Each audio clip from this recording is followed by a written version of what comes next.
In a school where the noisiest kids got noticed, Kachi went unheard. Even when he was present, he felt absent.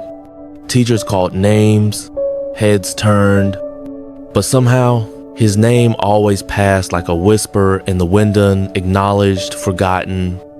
They laughed at his old sandals, cracked and tired. He said nothing.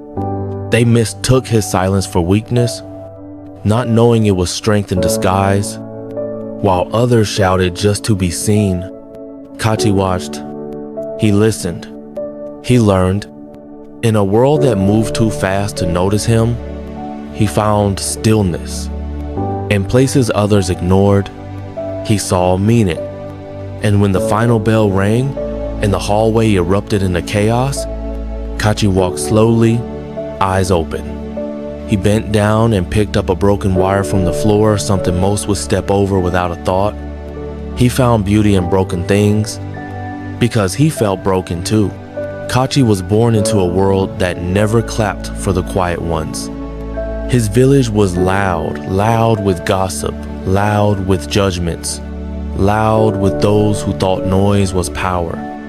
And Kachi, he had eyes like questions and lips sealed like secrets. The children mocked him. Say something now, they'd taunt, then laugh when he stared in silence.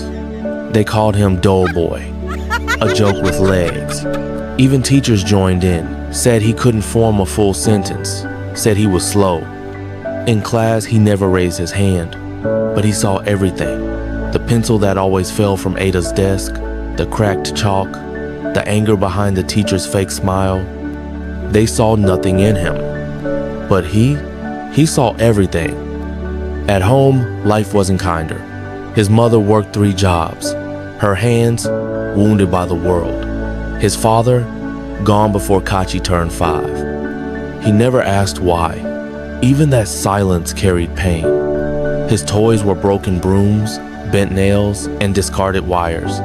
But in them, he found stories, possibilities, hope.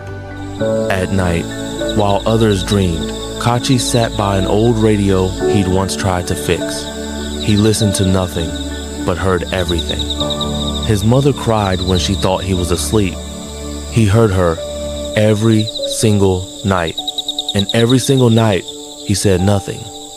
But in his silence, he made a vow.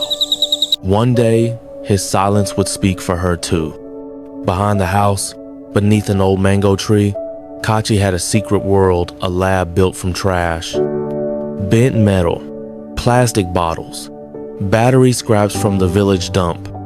He didn't play football, didn't dance at the village square. He built things, tested wires, connected bulbs to batteries, failed, tried again, and again. While others partied, he learned. From radio manuals, from broken appliances. His first light bulb blinked at age 11. No one saw, no one knew. But that spark lit something in him. Not just a bulb, a future. In his final school year, a science fair was announced. Everyone laughed when Kachi picked a slot. What will Dull Boy show us? A basket of silence? He didn't reply, but at night, his room became a storm of parts. Nails, magnets, coils, paper, sweat. He worked till dawn, failing more than he succeeded, but pain had made him patient. His hands shook, not from fear, but from purpose. He wasn't trying to impress. He was trying to be seen. The science fair. Bright day. Crowd buzzing like flies, children dressed up, parents clapping. Kachi entered with the crooked cart wires hanging, pieces tied with rope. Laughter, mockery, again. Did he come to sweep the floor with that thing?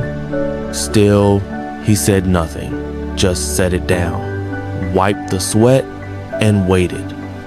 Then the power went out. Screams, confusion, and in the chaos, Kachi flipped a switch. His generator sparked. Lights came back on. A fan spun. A teacher's phone began to charge. Silence. Total, beautiful, uncomfortable silence. Then applause. The loudest he'd ever heard. And yet, Kachi remained still because he wasn't shocked. He'd been building this moment for years. The village now looked at him differently, but he remembered the cracked sandals he wore to school, the days he skipped meals, the nights he tightened his mother's belt so it wouldn't fall from her thinning waist. He remembered the girls who giggled, the boys who pushed him into mud. He remembered every silence they forced on him. And now, that silence had spoken louder than their noise. Kachi, the principal said, a name he'd never once said correctly. Who taught you this? Kachi looked him in the eyes. Silence, he replied. The principal nodded, for once, with nothing to say. A week after the science fair, a letter came. It smelled of new paper and possibility. The principal called Kachi into his office, but this time, not to scold, to read. You've been invited, he said, voice cracking with disbelief. A national youth invention camp. Lagos. A place Kachi had only seen in broken televisions and overheard radio jingles. His hands trembled, not because of fear, but because destiny finally remembered his name. And as the principal handed him the letter, Kachi didn't cry, but his mother did. Kachi had never left the village. The bus to Lagos felt like a spaceship. He sat by the window, watching trees blur into towns, villages into cities. Children played with gadgets he had only dreamed of. But even in the noise of the city, his silence held steady. His mission? Clear. He wasn't there to be impressed. He was there to make the world take notice. And not with his voice, but with his hands. The camp was a city of brilliance.